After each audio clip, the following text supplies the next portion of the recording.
up here and reading his life story, and even during the couple of vids that we did as a kind of a tribute from one Rastafari and for other Rastafari who may agree more or less, and if not, you can do your own tribute. I will definitely recommend all the disciples they should do a tribute, right, to Mandela, as well as researching the fact that Nelson Mandela, we can safely and rightly say he was one of the last of a particular generation of the first original Rastafari.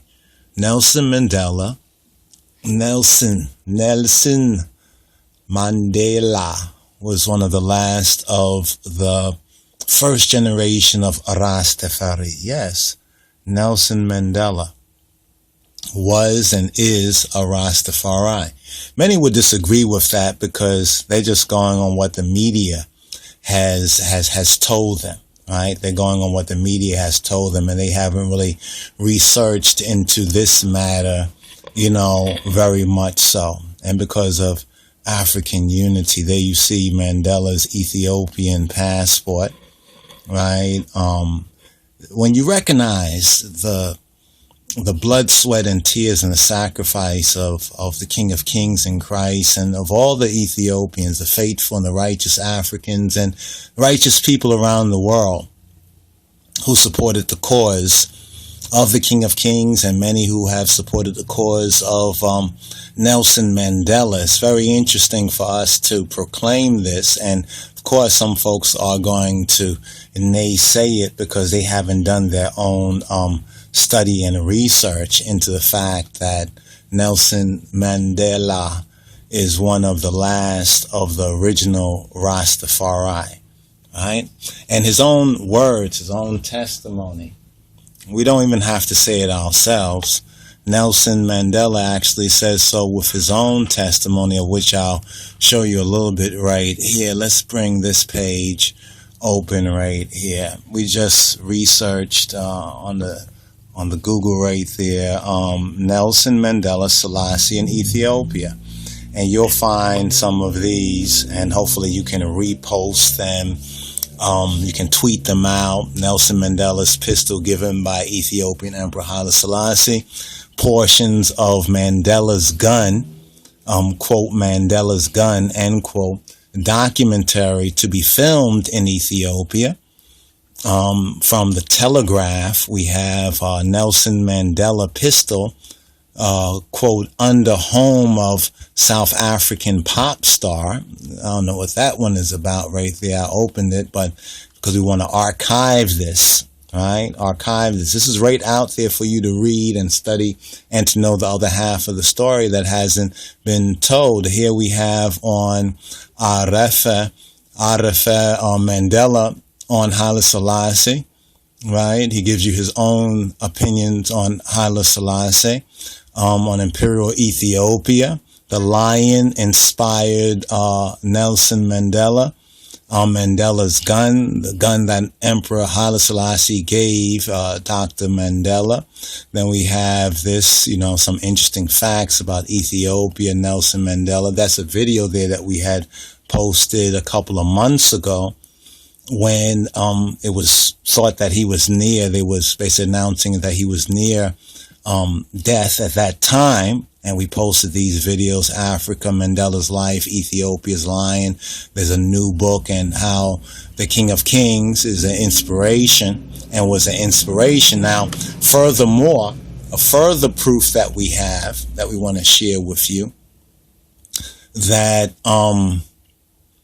Nelson Mandela was the last of that first generation of Rastafari. After all, he was 95, right? He was 95 years old. So he was born, I was in 1918. Now, this is from an interesting article here, right? An interesting article. This is one of the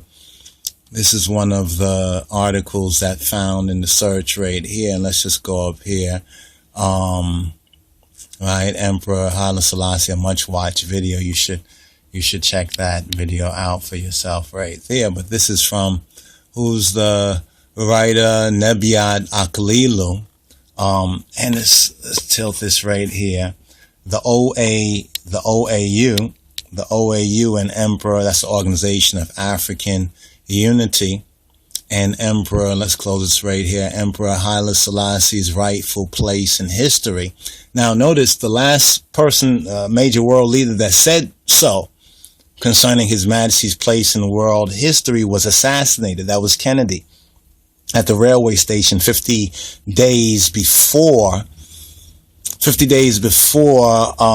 he was assassinated, roughly 50, within about 50, we counted, rounding it off to about 50 days. He acknowledged, right, the role of His Imperial Majesty and Ethiopia, the righteous Ethiopians, in the liberation struggles that were ongoing, and how Ethiopia was and still is, but very much more was in manifestation, a center of such struggle. Like right here, let's zoom in right here where we have Ethiopian Emperor Haile Selassie in particular played an instrumental role in supporting liberation movements in Africa to ensure freedom, independence, stability, and lasting peace. That explains why many people have such negative, disinformed opinions concerning Kedemawi Haile Selassie, the King of Kings, but many of them would have positive opinions concerning Mandela. So let's see what Mandela himself actually says and what proves or backs up our statement that Mandela is most likely one of the last of the original Rastafari. The original Rastafari, they were not locksmen. They didn't run around just shouting Jah or burning spliffs or whatever else like that. Not to dismiss those who came after within that long walk, as it were, of freedom. The highly adorned freedom fighter and African leader, former South African President Nelson Mandela, right, just zoom in so you can see it for yourself, he confirms, right, this assertion as well, right? Assertion, this is a fact, right? But they still want to put it out there, even though it's written in his autobiography. In his autobiography, Long Walk to Freedom, President Mandela asserts the significance of Ethiopia and Ethiopianism. Now, Ethiopianism, for some of the Ethiopian audiences, we need to note the fact that Ethiopianism, blow the trumpet on that one, Ethiopianism wasn't developed or perfected in Ethiopia. It was by the Afro-Americans and the Africans, the diaspora in the West, identifying with the Ethiopians, and those Ethiopians who were globally conscious, such as the Emperor, Dagmawi Minelik, Kedemawi Haile Selassie, and many other righteous Ethiopians who built bridges as early as the late 19th century, we're talking about the 1800s, all right? See, these things they don't tell you, but it's out there. Go search it out, look it up. We don't have the staff or the teams to do it, but those who can, let's archive this information. So President Mandela asserts the significance of Ethiopianism as the inspiration for his political party. Zoom in on that right there, right? For his political party and the struggle for freedom in South Africa. So Mandela himself states in his auto means that he wrote it or he had it written, not that somebody else just decided to put in and delete ideas they wanted to, but this means that it's based on his own authorization, right? And his own input. He says right here, he says the fundamental tenets of the Ethiopian movement were self-worth, self-reliance, and freedom. These tenets drew the advocates of Ethiopianism, or Ethiopiawinet, like a magnet to the growing political movement. The political movement was to culminate in the formation of the ANC in 1912, right? In 1912. You have it right here in 1912. It is in this sense that the ANC traces the seeds of the formation of our organization to the Ethiopian movement of the 1820s. This is why when Mandela came to New York, he put on that Yankees hat and he says, I'm a Yankee. He didn't say I'm a Yardie, he said I'm a Yankee. But let's just recognize he's still one of the original, the last of the original Rastafari. Right? Prior to the establishment of the OAU in 1962, Nelson Mandela met with Emperor Haile Selassie and explained the plight of South Africans under apartheid rule. Right? During his time in exile, Nelson Mandela received military training in Ethiopia and was provided with a Bulgarian-made handgun. He was also issued an Ethiopian passport and given the chance to re-enter South Africa under an alias name and Ethiopian identity to continue the struggle for freedom and independence. Now, here is where I think the rubber even meets the road more on what we're saying, that Mandela was one of that first generation of Rastafari.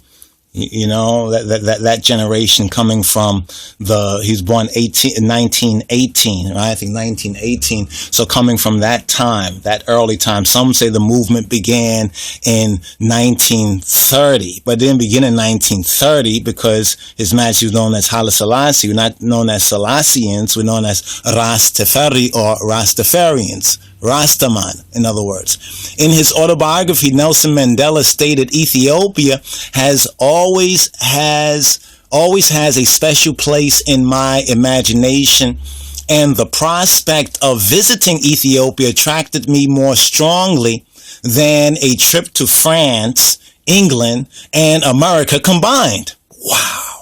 No wonder they don't talk about that in all this. We remember Mandela. Well, we want to talk about this sort of full. Let's talk about what was his inspiration, right? Mandela goes on to state that I felt I would be visiting my own genesis, unearthing the roots of what made me an African. You heard it for yourself. Let's zoom in because some might say, so you can see this right up here. Right, where he says attracted me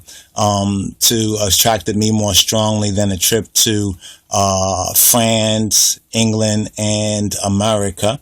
Right down here, he says visiting my own genesis, unearthing the roots of what made me an African. You can see that right there as well.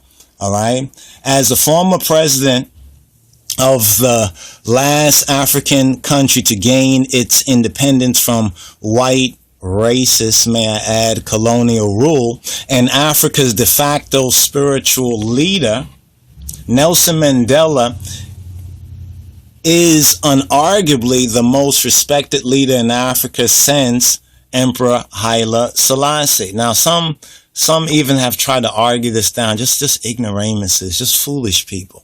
Right? Foolish people. That reminds me when Christ says, ye worship me in vain. You know, like a lot of them talk all these nice things, but you mention Haile Selassie, they're going to get all twisted and everything. They'll get all wicked and everything like that, all twisted, right? You know, they look up to Mandela in vain because they're not really looking at, well, what made him great? What was his focus, right? What was his focus? What was his center? So it says right here, once again, as an African leader of Nelson Mandela's stature, morality, and contributions, despite being deserving of accolades and admiration in his own right, Nelson Mandela demonstrates the utmost respect and deference to the father of Africa, Emperor Haile Selassie, and to Ethiopia as his spiritual homeland. The same sentiment about Emperor Haile Selassie and the significance of Ethiopia expressed by Nelson Mandela and countless others in the black political movement and beyond is also shared by millions of Africans and peoples of African descent around the world. Now, it's going to go forward. There's even more to this, even touching on the Ethiopian World Federation as well, which came from that same 1890s Ethiopianism. So, Silazi, ergo, when we state that Nelson Mandela is the last, or perhaps was, I prefer to say is, right? Because in spirit and in truth, he is still with I and I and I. The last of the original Rastafarians, based on Mandela's own words, based on his own witness, his own testimony. And if you want to see, read more about it,